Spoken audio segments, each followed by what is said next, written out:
Hello students, I am Rahul Yaduka and we are together discussing political science textbooks of class 11th, Political Theory. Welcome to Skholar IAS, your one-stop solution to IAS preparation.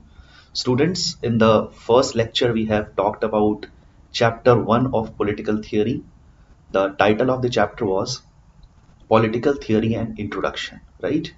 So we have got a broad understanding of what political theory is about, what kind of questions does it ask, and so on and so forth.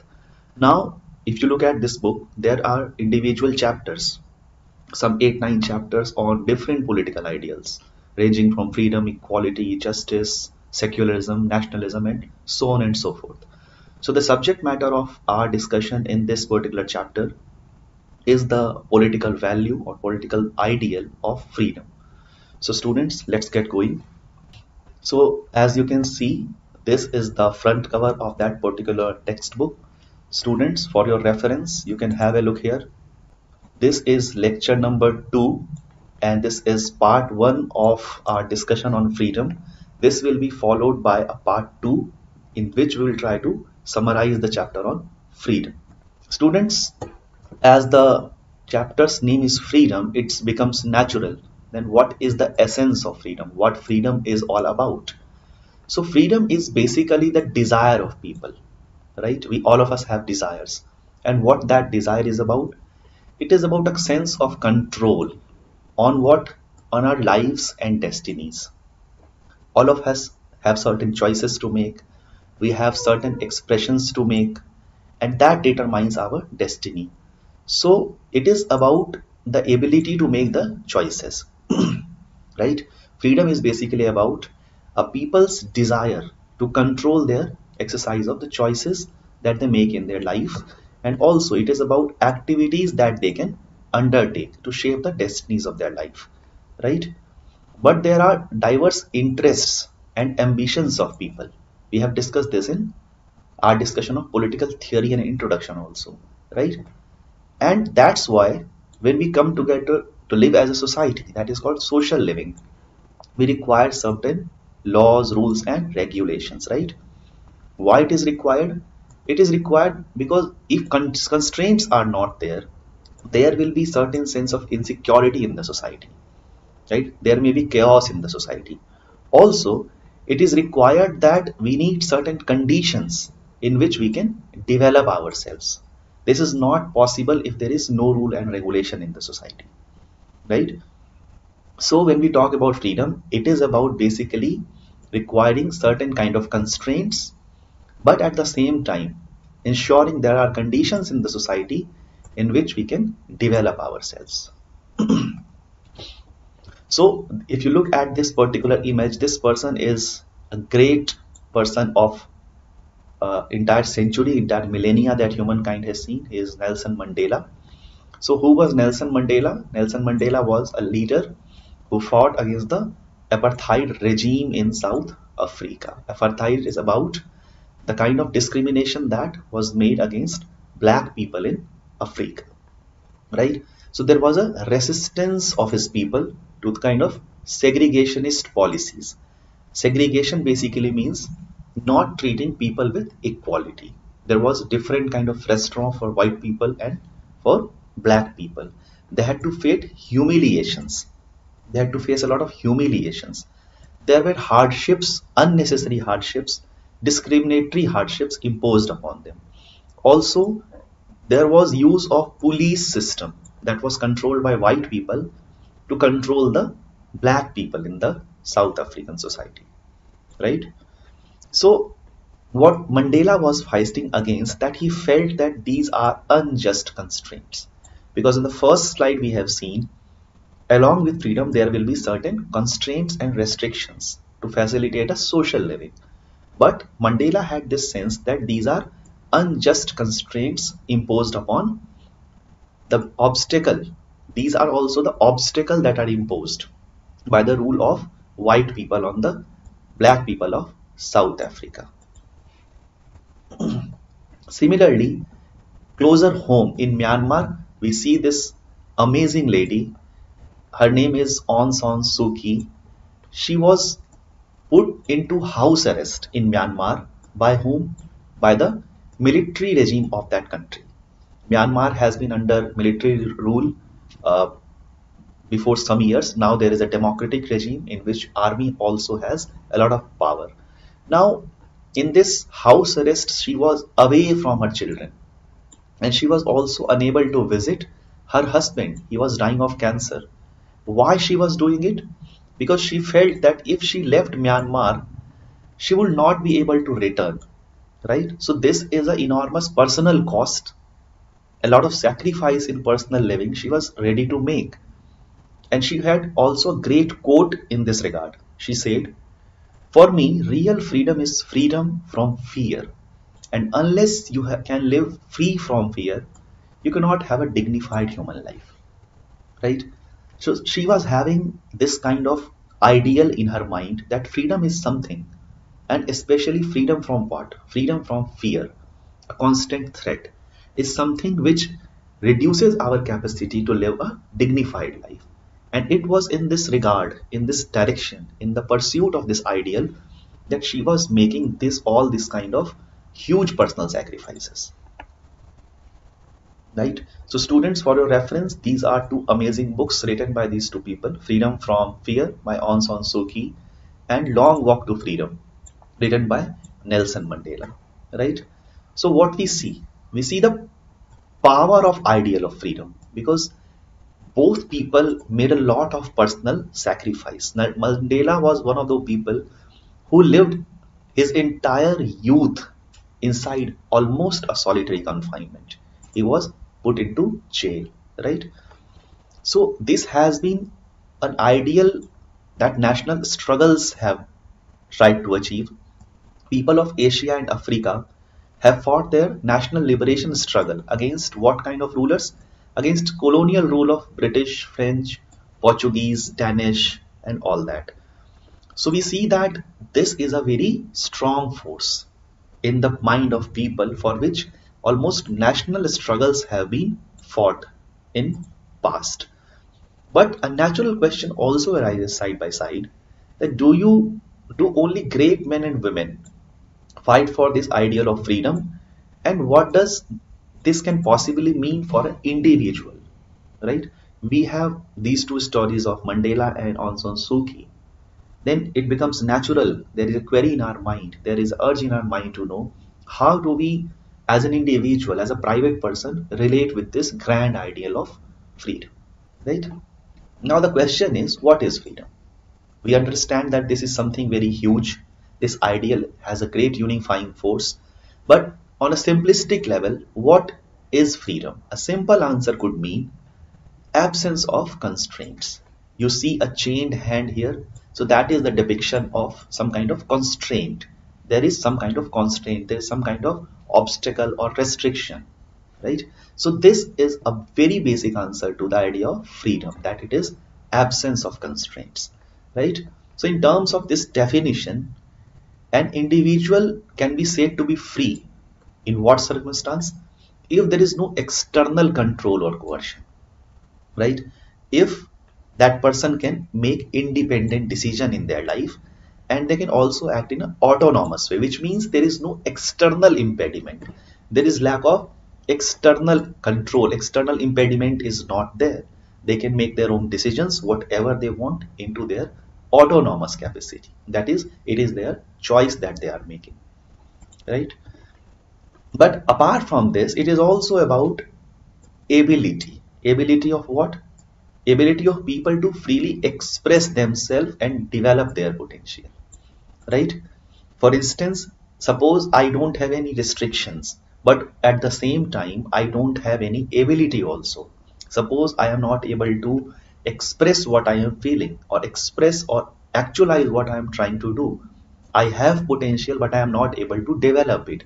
So that is also not a very good state of affairs. It is also a state of lack of freedom, right? So in the last slide we saw that there are two kind of restrictions. If you look at this bird which have been released from the this cage, you see that this woman who was keeping her as a pet was a kind of negative freedom. She was an external obstacle on the life and flight of this bird.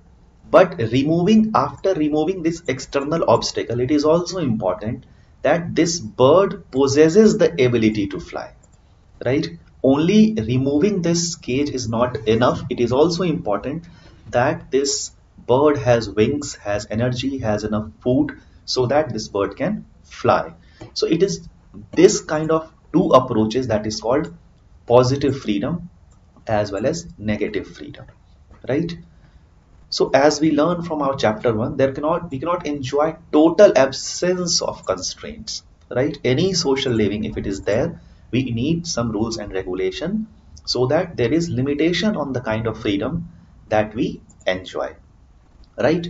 So we understand that freedom is important. We also realize and accept humbly that there can be some constraints imposed on freedom. Now, it becomes very necessary, right? To do what? To determine what are the constraints which are justified, right? This justified term is very important. Constraints can be put by the government in excesses also. There can be arbitrary constraints. There can be meaningless constraints. So this justification has to be there. What kind of restrictions or constraints are being imposed on our freedom and why? This reasoning and this questioning by citizens is very important. What kind of restrictions as a society, as a group of people, we are ready to accept and what needs to be removed? This is subject matter of our discussion ahead, right? So we would need to see what kind of features or what kind of restrictions allow us to choose, decide and act and which do not. Why? The moot point is that behind the whole process of imposing certain kind of restrictions and not allowing other kind of restriction is that we are going to achieve twofold purposes. Ultimate idea is to uphold the idea of freedom, right? So we need to see if there are certain constraints which are taking away our choice, our action capacity and our decision making ability, and what are not doing that. If there is some constraint which is not harming our choice making ability, decision making capability, then it is fine. If it is restricting our abilities, then it is not fine and we need to think about it, right? Now there can be various sources of constraint, right? Sources can be imposed by force also, right? Somebody can jail me, somebody can lock me up, somebody can tie my hands, somebody can chain my body. So these are use of external force, right? Ordinarily they are imposed by the government in a society in which we live, right? So this is the power of the rulers over the people. And why? Because it has the backing of force. We vote the government and there are laws, rules, regulations, there are policing system, there are judiciary, there are prisons, right? So there is armed forces. So we protect ourselves from internal and external threat. So government has this power to impose on people by using force to restrict their freedom if required, right? But this is a very simplistic understanding of a constraint. All the time it is not required that force is required to constrain us. There can also be social inequality, right? Which is implicit in the caste system or which results from inequality, right? Suppose Netaji Subhash Chandra Bose also said that, you read this quote, this freedom implies not only emancipation from political bondage, but also equal distribution of wealth, abolition of caste barriers and social inequities, and destruction of communalism and religious intolerance. So all these problems are also effectively a source of constraint in our society. Suppose I have no money. Suppose I am dominated by British. Suppose I am a Dalit. Suppose I am a minority in a society. Let's say there is a condition in which I am a woman. So because of all these social conditions, also there is a restriction on the kind of choices that I can make. So it is not that force is the only source of constraint. It is also about the kind of abilities that I have and what is becoming an obstacle in creating that ability to undertake whatever actions I want to take, what all I want to do to develop and actualize my potential, right? So we had understood that what is freedom, and it cannot be absolute, there must be some constraints. And then we also talked about both coercive constraint that is imposed by external force, and then we also had a broad look at what kind of social conditions related constraints can be there. My income, my gender, my caste, my religion, my sexuality, all can become a source of constraint when we have a society. The next question that we need to deeply probe is, why do we need constraints? Why do we need constraints, right? So as we discussed in our chapter 1, we need constraints so that society does not descend into chaos. You look at this picture in Delhi also regarding Shaheen Bagh protest and anti-CEA protest, anti-NRC protest was going on at the end of 2019 and starting of 2020. Right, so we saw this kind of scene that there is a lot of looting, there is a lot of stone pelting, lathi charge, burning of shops, people being killed, shooting taking place. So a lot of chaos was there in the society, right? So somewhere we see that people are not accepting the kind of constraints that have been imposed on them, right? There can be numerous reasons of disagreement in a society, right? So if we take this example of NRC protest or CEA protest, we see there are disagreement, right? This is nothing but a disagreement between some people in the society and government. There is a disagreement between the two, right? And that can also result into an open conflict. There can be open conflict if government is not able to manage the situation through peaceful means, through democratic approaches. It can be open conflict, and then there can be difficulty in controlling violence and settling the disputes, right? And hence mechanisms are required that you don't allow this chaos to take place.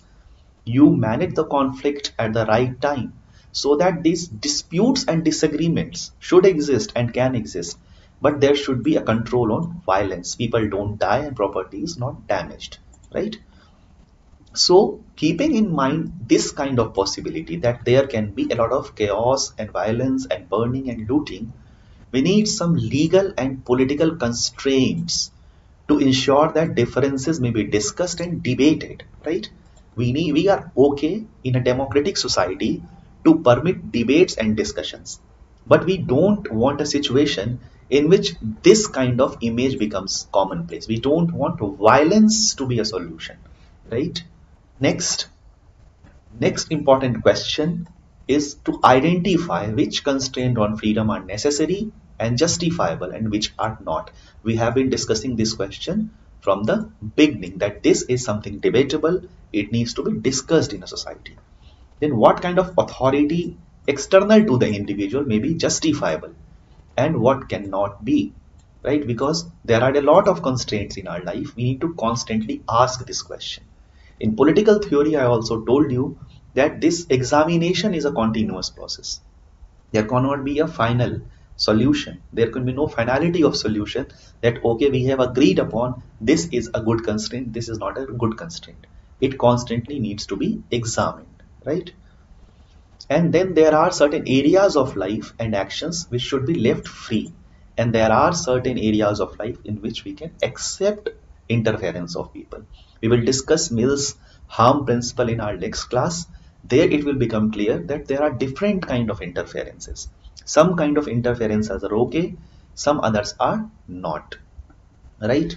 So whatever we are discussing, students, is largely a political ideology, right?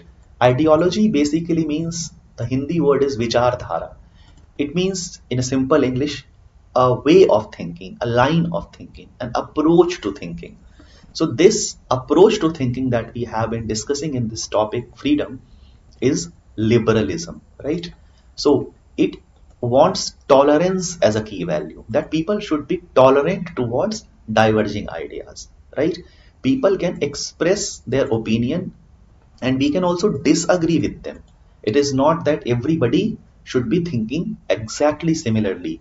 Then only we will tolerate it. Tolerance means that we are ready to accept that people have different kind of values, still they can possess them, and we can disagree, but violence will not be there. This is the moot idea of tolerance and liberalism, right? Sorry. Now, what is more distinctive about liberalism is that it focuses on the individual. There is a herd and then there is an individual, right? It accepts that there are different kind of institutions under which we live. We also discussed this in political theory chapter 1, that we live in family, society, community. There are religious organization, there is a school. We participate in all of them, right? And they serve different purposes of human life. But liberalism says that individual is the center. These things are important: family, society, values, marriages, everything is important, but from the perspective of the individual. If it is valued by the individual, then only it is important.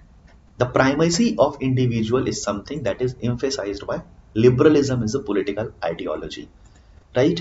So it is in that line that historically, since 17th or 16th century, it has been gradually developing liberalism. Initially, it favored free market, and there should be very less role of the state. It is sorry, it is meaning that if individual is able to freely exercise their choice, there should be less restrictions. And if government controls a lot of part of our life, let's say if government tells me that you cannot do this business, you cannot produce this much, you cannot control your own prices, you cannot produce beyond this limit, these are also restrictions or constraints.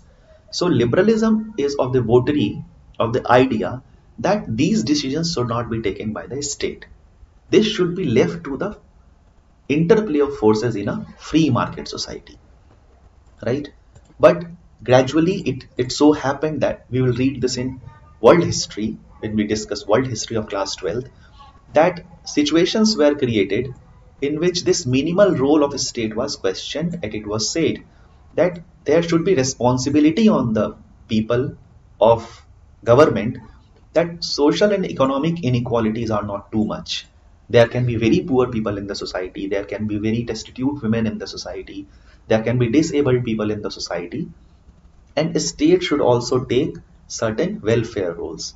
If this welfareism is undertaken, then we can reduce social and economic sorry, inequalities in the society. We see that liberalism is also undergoing a lot of change with time, right? So let us conclude what we have discussed in this particular session. We have started talking about the ideal of freedom, what it is. We have also understood that there have been great sacrifices people have made in their lives, and we realize that it is a very galvanizing force. It is a great ideal that have moved people. There have been national struggles, people have created revolutions to secure the ideal of freedom. Then we see that what is freedom, then we talk about what kind of constraints can be there, we talk about different nature of constraints, what are constraints imposed by external agency, what are the constraints imposed from within or from the societal situations like income, caste, gender, and so on and so forth. We also talked about different kind of problems that can exist in our society if we allow a lot of freedom to take place and there is absolutely no constraint. But ultimately we stumble upon the idea that there has to be some kind of reasoning when we put any kind of restriction on the people in the society. Not every kind of constraints can be permitted. Then we briefly talked about the political ideology of liberalism and what are the cardinal values that it seeks to protect, right? And then we talked about how historically the idea of liberalism has been moving. So students, thank you so much for watching this video. In the next session, Mill's harm principle and how does it help decide what kind of restrictions are fine, what kind of interferences by the external authority is fine. Can people enjoy something in their life at completely their own will. There cannot be any kind of constraint. And what are certain areas in which there is right of state or right of society to interfere and guide our actions?